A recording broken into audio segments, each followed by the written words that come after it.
बिहार चुनाव में क्या बीजेपी का खेल बिगाड़ेंगे चिराग पासवान? सीट शेयरिंग का चिराग ने बनाया प्लान। क्या कम सीटों में नहीं मानेगी चिराग की पार्टी? आइए जानते हैं खबर को विस्तार से। बिहार विधानसभा चुनाव में अब ज्यादा समय नहीं रह गया है। ऐसे में सीटों के तालमेल के लेकर महागठबंधन और एनडीए दोनों में खिचड़ी पक रही है। महागठबंधन में जहां लगातार बैठक हो रही है, तो एनडीए के कई नेता ये कह रहे हैं सीटों के बंटवारे में कोई परेशानी नहीं होने वाली।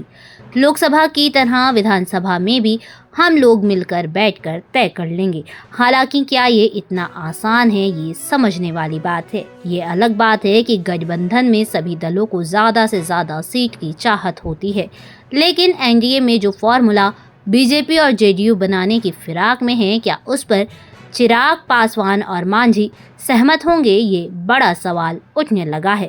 बिहार चुनाव में सीटों के शेयरिंग को लेकर अभी तक एनडीए में कोई औपचारिक बैठक नहीं की गई है, लेकिन बीजेपी के विश्वस्त सूत्रों के अनुसार जो फॉर्मूला तय हो सकता है, उसमें 243 सीटों में 110 seat BJP, 102 seat JDU, 28 seat Chirag Paswan की पार्टी, जीतन राम मांझी की पार्टी को 7 सीट और उपेंद्र कुशवाहा को 4 सीट मिल सकती है। अब कहा यह भी जा रहा है कि अगर चिराग पासवान नहीं माने तो जेडीयू और बीजेपी की एक सीट घट सकती है और चिराग को 30 सीट दी जा सकती है। सवाल उठने लगा है कि क्या चिराग पासवान 30 सीटों पर भी मान जाएंगे?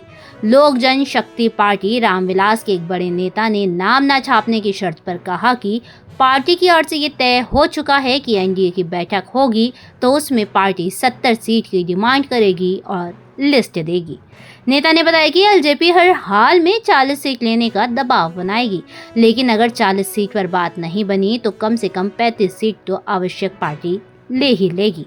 35 सीटों से नीचे एक भी सीट कम नहीं लेने का निर्णय लिया गया है। कहा जा रहा है कि 35 सीट से नीचे हम लोग नहीं मान सकते, उसके लिए कुछ भी करना पड़े। अगर चिराग पासवान की पार्टी का ये दावा बरकरार रहा तो निश्चित तौर पर एनडीए में कुछ सीटों के लिए खींचतान हो सकती है।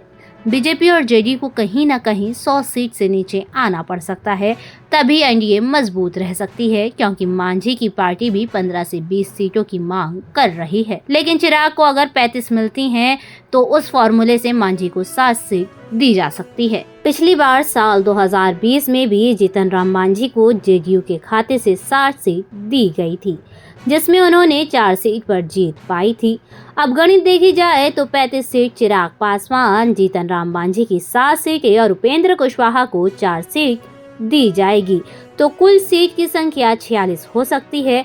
ऐसे में 197 सीटों पर जेडीयू और बीजेपी बंटवारा कर सकती है और 58-99 का फॉर्मूला तय हो सकता है। ये सूत्रों के आकलन के आधार पर खबर को तैयार किया गया है। हालांकि इसकी अभी तक पार्टी की ओर से कोई औपचारिक बयान नहीं दिया गया है। ये तो वक्त ही बताएगा किसके हिस्से में कितनी सीट जाती है।